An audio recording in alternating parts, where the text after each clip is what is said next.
방정식의 시작이자 아버지라 불리는 디오판토스.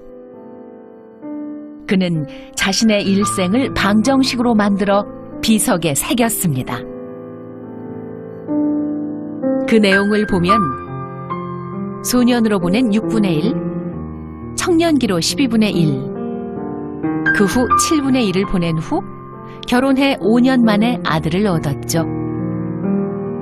그러나 아들이 자신의 반밖에 살지 못하고 먼저 세상을 떠나자 4년 후 그 역시 일생을 마쳤습니다.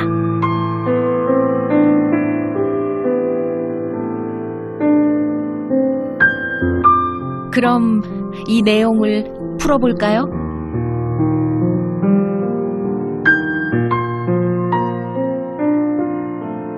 X는 디오판토스의 나이입니다. 답은 84.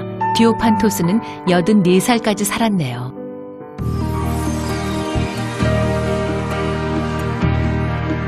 고대 수학책을 보면 식의 형태는 없습니다. 모든 문제가 글로 돼 있는데요. 이 문제를 식으로 만들어 볼까요?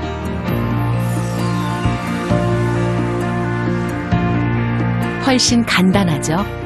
Mais bien sûr, au bout d'un moment, pour faire des progrès, c'est très important d'avoir ces notations modernes, enfin modernes qui datent de la Renaissance, qui sont beaucoup plus compactes, qui sont beaucoup plus condensées et qui permettent de penser beaucoup plus vite ou d'aller beaucoup plus loin. 글로 된 문제를 식으로 바꾸는 것은 큰 혁명과도 같은 것이었습니다. 처음 시도한 사람은 디오판토스였는데요. 그는 그리스 약어를 이용해 세제곱, 빼기, 제곱을 표시했습니다. 당시로서는 혁신적인 아이디어였죠. 그리고 16세기 프랑스 수학자 비에트는 기호를 이용해 식을 만들어냅니다.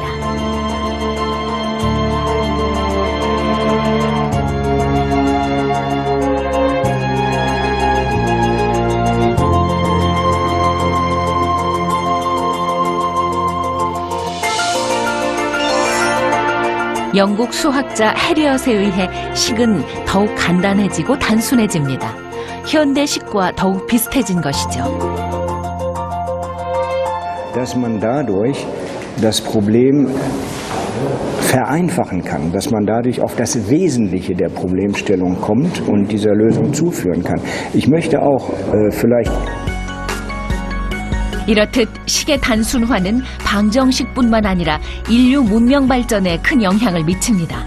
어떤 영향인지 볼까요? 간단한 실험을 위해 여러 나라 사람들을 한자리에 모았습니다. 생김새도 다르고 국적도 다른 만큼 언어도 다릅니다.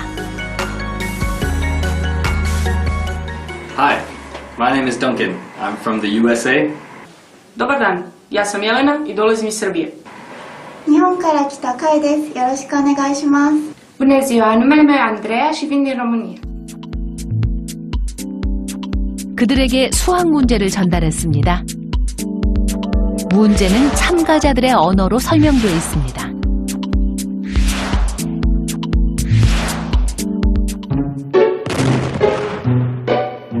어떤 문제를 받았기에 이런 표정일까요?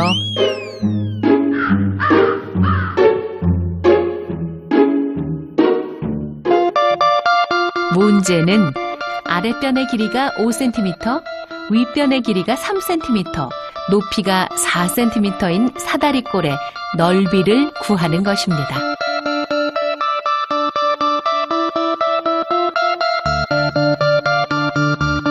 참가자들이 문제를 어떻게 푸는지 지켜보죠. 세르비아에서 온 옐레나입니다. 사다리꼴 넓이를 구하는 공식을 이용해 문제를 풉니다.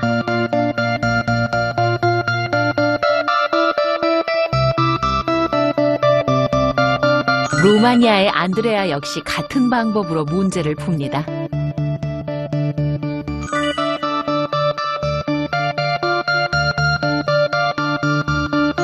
다른 두 명도 역시 비슷합니다. The answer must be 16 centimeters squared. 문제를 제대로 풀었는지 한번 볼까요? 공식을 알면 가볍게 풀 수 있는 문제죠. 모두 정답을 맞췄습니다.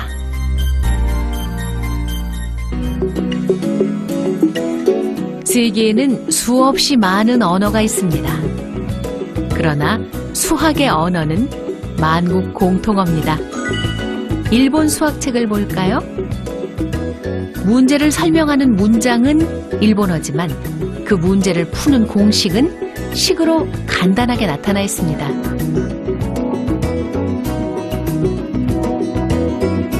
다른 나라 수학책 역시 마찬가지입니다. 수학은 공통된 식과 기호만 알면 언어를 몰라도 풀 수 있습니다. 수학의 큰 장점이죠. Le fait d'écrire les nombres avec des chiffres, de savoir les additionner comme on nous apprend à l'école, c'est des choses après tout qui, quand elles sont arrivées en Europe en Italie, par exemple, au XVIe siècle, étaient considérées comme des choses très difficiles, que les gens qui faisaient de la finance apprenaient parce que ça leur permettait de gagner plus d'argent, et c'était pas du tout une chose d'enfant. Donc il y a un travail d'accumulation très très important, et bien sûr on a toujours l'impression que ce qu'on a compris c'est évident, mais dans les faits on revit encore quand on apprend des mathématiques une très très longue histoire qui s'est déroulée sur plusieurs siècles. 방정식을 만국 공통어로 만든 것이 있습니다. 우리가 아주 잘 아는 미지수 x입니다.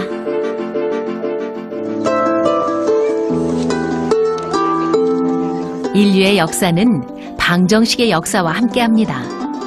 3000여 년 전 유프라테스 강가 바빌로니아 문명의 수학자들이 2차 방정식을 풀었던 이래 끊임없이 방정식을 만들고 풀어왔습니다. 세계 각 나라에서 다른 모습으로 발전했던 방정식을 미지수 x가 하나로 묶었습니다. 그렇다면 미지수 x를 처음 사용한 사람은 누구일까요?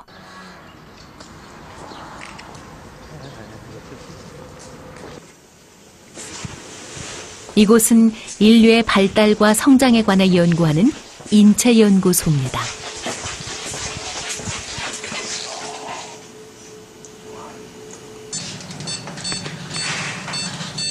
지금 우리가 볼 것은 일반에 한 번도 공개되지 않은 것입니다.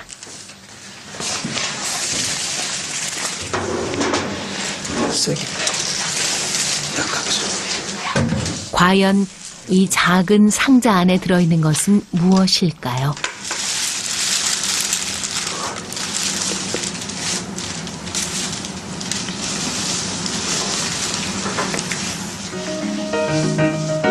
바로 사람의 해골입니다.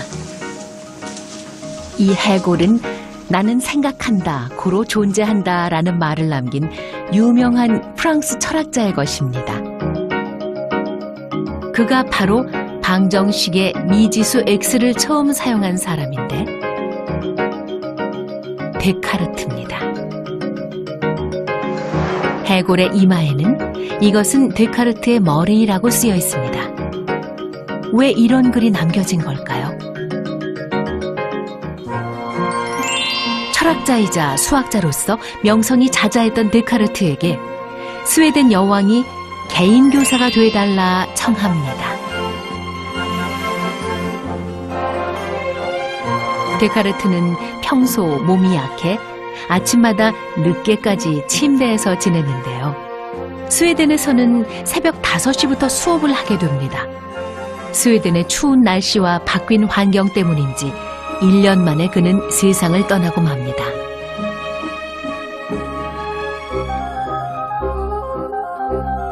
스웨덴 스톡홀름에 묻혔던 그는 2번의 이장을 거쳐 현재 파리의 생제르맹 데프레 성당에 안치되어 있습니다.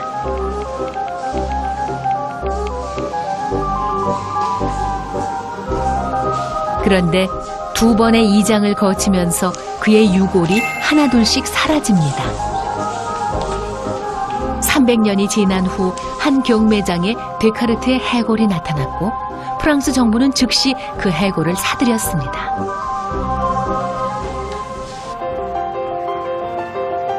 데카르트가 태어난 투렌 지방에는 그의 이름을 딴 도시가 있습니다. 그의 철학과 수학의 위대한 업적을 기리기 위해 고향 이름을 데카르트시로 변경하게 된 것입니다. 현재 데카르트 생가는 박물관으로 이용되고 있습니다.